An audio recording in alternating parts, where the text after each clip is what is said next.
Hear and Learn have created a product that is integrated seamlessly into our learning communities at Arnolds Creek Primary School.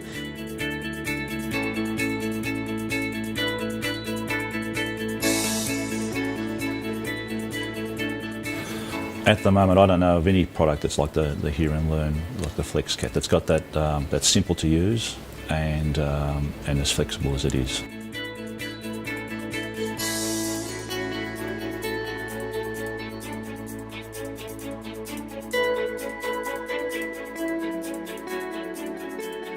And I think it's seeing the Hear and Learn Flexcat operate. I've seen that it definitely makes life easier for students and teachers, and is a benefit for both of them. Okay, so we've got 2 microphones and 2 remotes. There's also 6 pods, which is little speakers that sit on the tables.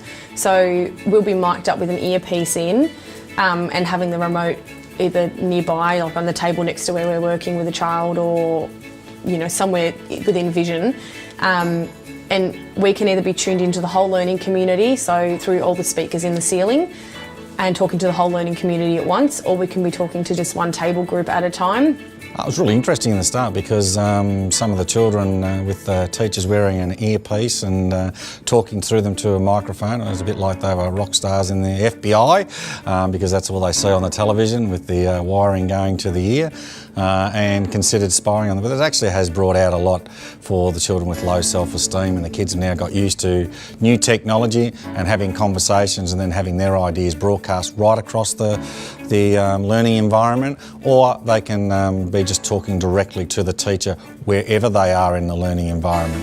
And being in an open environment, you could be at least 20-25 metres away and still having a conversation with that particular child or group of children at a particular area. So on the remote there's the numbers 1 to 6, and we just press whatever button up, like pod number we want to speak to. So if we want to speak to the children sitting on table number 2, we'll press pod number 2 and channel into them.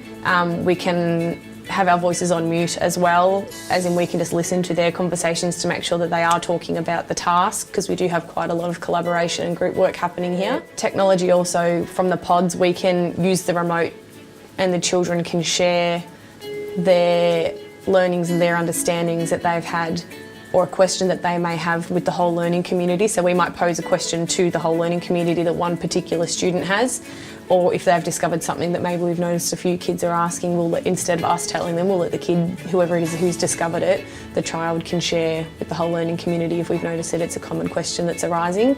And they can do that without having to leave their seat, which is awesome. So it's not as confronting, I suppose, as what it would be if you were standing at the front of the learning space with 70 kids looking at you sort of like, what's the answer, or can you help me with this? Or for some of the children that's a really confronting situation. So having the pods being able to share and hear each other from their tables is very beneficial for those kids who I suppose lack confidence and don't believe in themselves as much as we believe in them.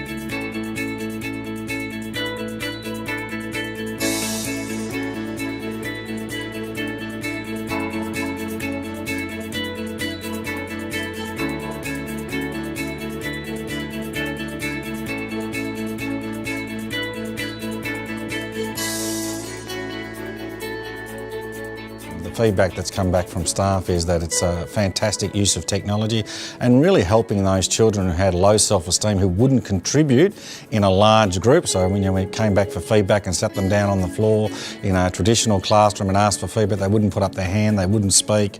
Now if you're having that in a small group environment, they're actually talking to the teacher and giving their own feedback because it's not as confronting for them. Becoming so accustomed to the technology now, I sort of look back and go, how do we cope without it for the first couple of weeks. How do we manage? But I suppose we just had to get through it.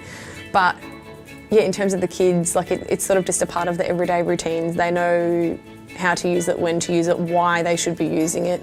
I've heard the teachers and the kids love it here, so that's all we need to hear. It's the end user, the most important part for us, so that's great, that's fantastic.